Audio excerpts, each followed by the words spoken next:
এতে তাল বাহানা না করে একটি নির্বাচন যত দ্রুত দিবেন তত বাংলাদেশের মানুষ শান্তি পাবে। জন্মটা এত দ্রুত হয়ে গেছে, পতনটা কিন্তু তোমাদের দ্রুতই হবে।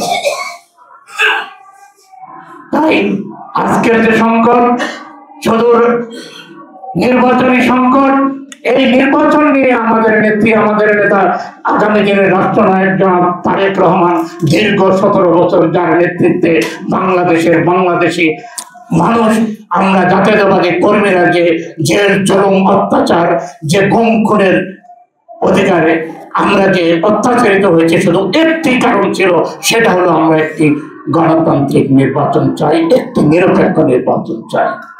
সেই নির্বাচনকে আড়াল করে যারা আবার নতুন করে স্বপ্ন দেখছেন, আমরা বাংলাদেশের নাগরিক হিসাবে, জাতীয়তাবাদের একটি ছোট্ট কর্মী হিসাবে এটুকু বলতে চাই, বাংলাদেশকে যারা আবার নতুন অন্ধকারের দিকে নিতে চান, সাবধান করে এটুকু বলতে চাই, দ্রুত নির্বাচন দেন, তাতে মানুষের অধিকার সংরক্ষিত হবে, মানুষের আশা আকাঙ্ক্ষার অধিকার সবকিছু প্রতিফলিত হবে।